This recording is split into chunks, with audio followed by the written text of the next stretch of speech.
Chapter 24. Sugar Plum. Pine needles scraped Sugar Plum's flawless skin as she crashed through the forest. It was dark, far too dark for the sweets regent to be racing through the fourth realm. She might stumble upon a root, or worse, crash into the remains of an afternoon tea party and muss her perfect dress, wreck her perfectly coiffed hair, or scar her perfect face. But Sugar Plum was on a mission, and for once, perfection would not help her accomplish it. Overhead, bands of deep purple clouds streaked the nighttime sky. An enormous Ferris wheel loomed over the trees, imposing like a monster. The citizens of the land of amusement had long since retired to the city center, leaving their remnants of games and revelries strewn about like debris in the night. Why did Marie even create this realm? Sugar Plum thought with disgust. Even the carousel's animals looked grotesque. She pressed on, the forest growing denser and denser until, finally, she reached it, the place only Marie and Sugar Plum knew of, the entrance to the other world. To the untrained eye, it seemed nothing more than an old, uprooted pine tree, decayed and forgotten. But beyond its gnarled roots, deep within the hollowed tunnel, lay the passage to the real world through which Marie came. Sugar Plum grasped the rough edge of a dry root and peered as far as she could down the tunnel. It was useless. All she could see was velvety blackness. The passageway's secret could only be unveiled by stepping through into the unknown. Things that exist in the realms can't exist in the real world. Marie's words haunted Sugar Plum as she weighed her choice, her heart pounding. Sugar Plum stepped inside. She waited, but nothing happened. She was all right, so far. "You can't come with me," the warning echoed as she took another step forward, and then another. "I think you would go back to being a doll." But Sugar Plum pushed on, running her silky hand against the wall of the hollow tree to keep her steady. She didn't feel any different.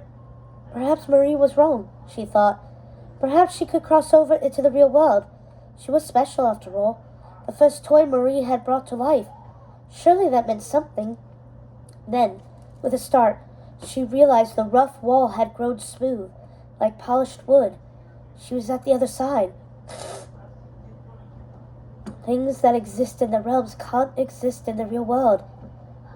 "Maybe I'm special," she whispered to herself. The faint outline of the doorway slid into view. "You can't come with me." "Maybe I can." She stretched out her hand. It brushed a cold doorknob. "I think you would go back to being a doll." "How can you know?" Sugar Plum turned the knob and opened the door. Yellow light flashed into the corridor. Sugar Plum shielded her eyes. She didn't quite understand what she was seeing. It looked like the door opened into the hallway, but it was a very unsettling hallway, not at all like the crystal chandelier-lined corridors of the palace, with their colorful topiaries and ice sculptures. This hall was dim and dusty, with red and gold checkered flooring and wallpaper stamped with rows of mouse silhouettes. Gaslights flickered, their dreary light illuminating even drearier imperfection. Sugar Plum examined it all, staying very, very still. One more step, and she would be in the real world. This ugly place didn't look like anything special, though. It didn't look like a place she even wanted to be a part of. But Marie had left her no choice, had she? She had abandoned them. And now Sugar Plum had to risk everything to bring their queen home. She reached a hesitant hand just over the tip of the threshold. What was that? She thought, withdrawing again. Had her hand sparkled? For just a moment, it seemed like magic had floated off her skin. But perhaps she had imagined it? She went to move her hand over the threshold again. "I think you would go back to being a doll." She snapped her hand back as though burned. What if Marie had been right? What if she did go back to being a doll as soon as she crossed the doorway? Was Sugar Plum just supposed to give up her throne, her entire existence, because Marie hadn't felt like bothering with them anymore? She shook her head. "This is nonsense," she thought. Clearly, I am unique. Clearly, I have power. If I want it badly enough, I can make it happen. I am imagination brought to life. She took a step back, breathed heavily, and started to leap forward across the threshold. But before she'd even passed by a hairbreadth, she threw out her arms, hitting the door frame and preventing herself from crossing the full distance. This isn't fair, she clenched her teeth. Why should I have to risk everything to bring Marie back home? It should be Hawthorne, or Shiva, or that horrible Mother Ginger. Anyone but me. She stared angrily at the hideous checkered floor. Bitter tears stained her cheeks. I'm sure Mother Ginger would love that. Her thoughts turned dark. That vile old woman would just love for me to never come back, for me to vanish the way Marie did. Then she and Hawthorne and Shiva and the rest of the sniveling lot could work together in wretched complacency, because no one knows how to rule the realms as well as I do. If anyone should be destroyed, it's Mother Ginger, not me. She glared forward, consumed by rage, and that's when she saw it. One of the mice on the patterned wallpaper moved. She screamed and recoiled in disgust. But what was this? This beady-eyed little rodent scurried along, yet the wallpaper pattern remained intact. Had it actually come from the wall? Had it been there the whole time? The real world is repulsive, Sugarplum muttered. Then, the mouse started moving toward her. Sugarplum backed farther into the dark corridor, yet the mouse continued, beyond the threshold and straight for Sugarplum's feet. It gained speed, creeping right up to her sugar-coated shoe. Sugarplum shrieked, Get away, you filthy rodent! She kicked at the vermin. Her blow knocked the mouse back, dazing it, but only for a moment.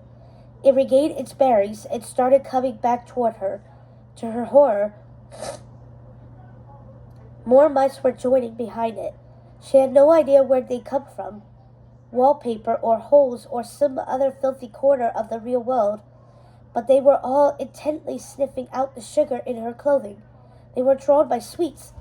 Loathsome vermin, Sugarplum snarled, ready to slam the door in their path. It's no wonder we don't have vulgar creatures like you in the realms. You would eat it all, destroy it with your nasty teeth, and... Suddenly, she stopped. She watched the mice piling up at the doorway, eager for a taste of the sweet, sweet candy only a realm like the Land of Sweets could provide. Yes, you would destroy it, wouldn't you, my sweets? She said quietly. If she hadn't known better, she would have sworn the mice were listening. An idea slowly dawned on her, a terrible, horrible idea of justice, of vengeance, of something she never before thought of doing. But really, what choice did she have? What choice had Marie left her? Sugarplum leaned in closer to the clamoring, scratching mice. Let me tell you a little story, my pets, she whispered, of a land where you can have sweets to your heart's content, as long as you do as I say. It can't be. Hawthorne paced back and forth nervously in the throne room. Are you absolutely sure? Shiver asked, tapping his fingertips together. I'm afraid so. Sugarplum's expression was the picture of perfect concern as she met secretly with Shiver and Hawthorne late the next evening. I heard it with my own ears. Mother Ginger never meant for another soul to catch her, but her words were crystal clear. I shall rule the realms. And she said this in our dear Queen Marie's very own bedchambers? Hawthorne asked aghast. Sugarplum nodded. While wearing her crown. Shiver scoffed. It's unthinkable. For one region to plot subversion of the others is simply evil? Sugarplum suggested helpfully. Exactly, Shiver exclaimed. Then, my dear regents, perhaps you should sit down for what I'm about to tell you. Sugarplum guided the two men to their thrones. For while I was in the fourth realm the other day, I saw something truly horrific. What did you see? Hawthorne asked, his voice a raspy whisper.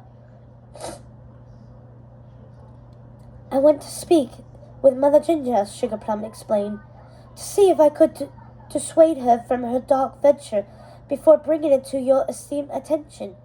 But sadly, I never made it to her. Because I passed through the forest, I encountered a... She covered her petal-pink lips and turned away. A what, my dear? Shiver breast. Sugarplum turned to face them. A mouse! A mouse! The two regents cried in alarm. Surely Sugarplum is not so reckless, Hawthorne fretted. Such a creature could destroy our very world. Shiver passed a shaking hand across his face. Marie did tell me stories of the wild animals in the real world, Sugarplum conceded. I wouldn't have even known it was a mouse, but for Marie's stern guidance that should such a creature ever be spotted here, we should warn her immediately. She gave us the same warning, Hawthorne concurred. She warned us all. Yes, sir. Can I play? Are you sure? Yeah. All right, just take it easy, okay? Okay. She warned us all, Shiver exclaimed.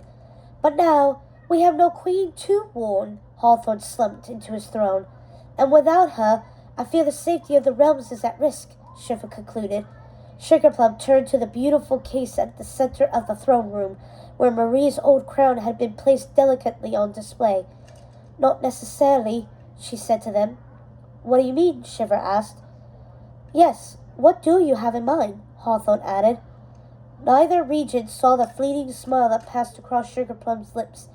Has either of you, dear men, ever heard of a drawbridge?